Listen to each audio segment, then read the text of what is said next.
So we may have taken an Idris during the current Xenothread event by killing all of the crew, and in doing so instantly finishing up the mission for everyone on the server, and then of course doing what every single one of you would do too: test the damn thing.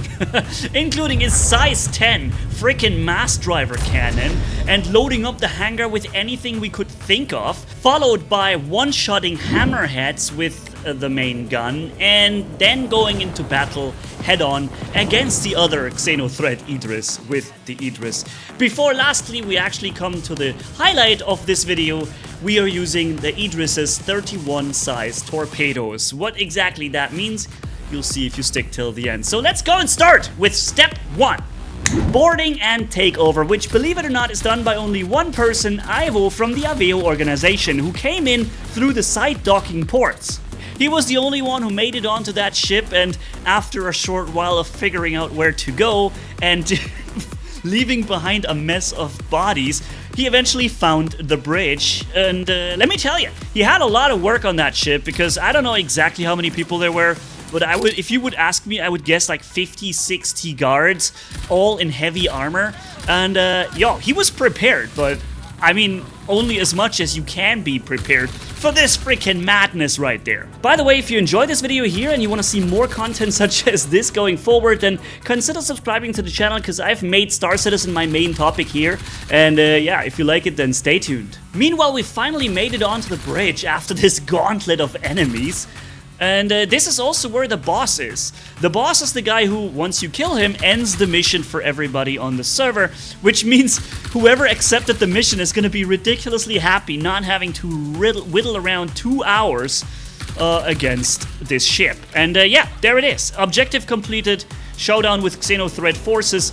This happened, I don't know, maybe 15 minutes or 10 minutes after the whole thing started. And yeah, you can imagine how happy people were not having to do this for 2 hours. And then taking down the captain, which basically means the ship is under your control. Step 2 is next, gathering crew, because now we have such a large ship under our control, and he was the only one piloting the thing, so he escaped with the ship. The jump drive capabilities are fully functional, so you can use it. We had it here at Seraphim Station, if you can believe it. We gathered our crew. Also, by the way, the captain's chair in the middle is not flying the ship. It's just the guy overlooking the thing that all the other crew is doing. The front left pilot seat is the one that's flying the ship and currently using its main battery gun as well. One thing worth noting is we're going into a quantum jump right now. Take a look at how insanely long it takes to reach faster than light speed. Still not there. We're still accelerating, and then you see this warp bubble, and that, I believe, is the moment when we actually achieve faster than light speed. And until now, we're still accelerating. This thing is slow as heck. And boop, here we go. Now we're beginning to yeah, be faster than light. I believe that's how I imagine this to go. And from what we have observed, it took us around 15 minutes to travel these 30 million, I don't know, GM gigameters or whatever this is. If you don't, by the way, know what GM means, please let us know down in the comments. Judging from what we've seen, we believe that this thing doesn't travel more than 20 to 30,000 kilometers per second, where most drives do 150 plus. We were testing the hangar capabilities, of course, too, because we wanted to know how much stuff can we fit inside. What about an F8, right? And believe it or not, the F8 fits in really well. You have to be at the right spot when you land it, because there are a few boxes left and right, and you don't want to hit them with your wings. But if you choose the right spot, this thing goes down nicely, and it has room for so much more. We had a medical Pisces on board, which we used to locate our, death bed right there. The Banu Defender I came with did not fit in, at least not after using the landing gear. By the way, if you want to show somebody how awesome Star Citizen can be, I have a special video prepared for you right here on screen. Also, video description, pinned comment, the link. Check it out, leave a comment if you would, and tell me what you think. Now, also worth noting is that this is not just a regular Idris, this is the Xenothread version. Basically a stolen or pirated version of it, which means in case you were wondering, Xenothread is those guys on this ship are xenophobes, if you will. These guys, they do not tolerate alien life, which the UE and the whole, corporations of planets here, they do tolerate, the Banu and so on. So there is a tolerance towards alien life, not though the extremistic group, if we will, that is occupying the ship here, and that has written in red, like, kill all alien life, and, this kind of stuff. But yeah, so we finally made it into combat, and that means we're firing our main battery against this hammerhead right there. She was nicely standing still, to my full appreciation, and yep. That's right, good job. It was very difficult. I did that so well. And one thing I noticed, that the shot always goes slightly below your crosshair. So if you know that and you can plan the shots perfectly, you have about 10 kilometers of range, I think. And within that range, you hit anything very quickly, because that shot travels fast. Around 288,000 damage alpha volley is what you can do with it, which is also why you can kill a hammerhead in one shot, because you will hit just one specific spot on it with that much damage output, and it overkills it. The Idris, however, doesn't really shy away from taking that kind of damage. She shrugs it off like it was nothing. You can empty that entire clip with all 18 shots on it, and that ship will just still be there as if it, hadn't even been shot so far. So it's really crazy how much the Idris can take. We don't know exactly if it's because of the event Idris or if it's just a regular one that will be like that, but this is pretty insane. 18 shots, in case you're wondering, is the maximum ammo that this ship can carry. And then it's empty, so yeah. That's why we went into a brawl, but it might be worth noting that we took over the ship, but we could not access the turret seats.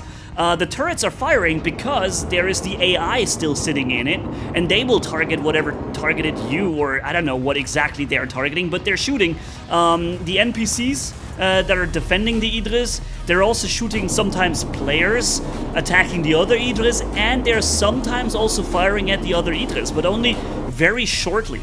And the most problematic thing is that the manned double-size 7 turret in the front wasn't targeting the other Idris. It was just firing at all sorts of things, mostly the hammerheads.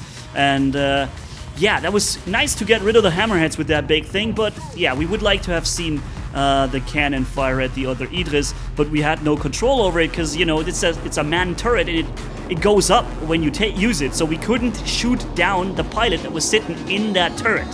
So we couldn't man it ourselves. And some turrets were bugged. Apparently you could not easily get back out of them when you occupied them.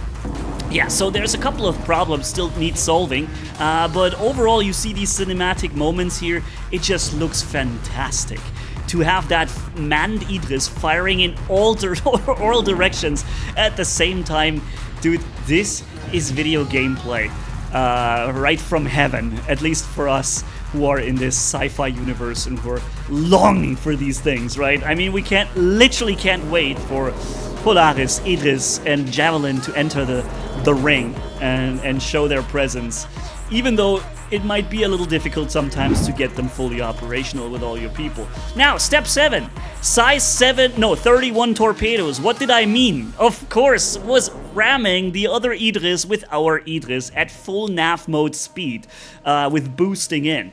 Because eventually we fired empty all our cannon shots, and we noticed that our Idris turrets weren't shooting the other Idris, so we couldn't really take it down. And we also noticed that our Idris often fires at the other players trying to take out the other Idris, which is kind of counterproductive to what we wanted to achieve, which is killing the other Idris. So we decided to ram the other one with ours, which we considered to be somewhat like a 31 size torpedo.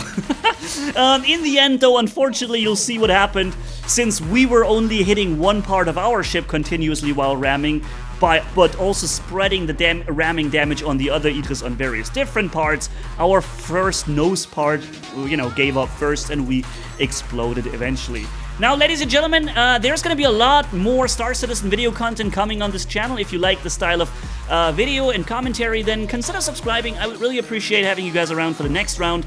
And if you want to get into Star Citizen, here's my referral code. Feel free to use it, and I'll catch you in the next video. So, yeah.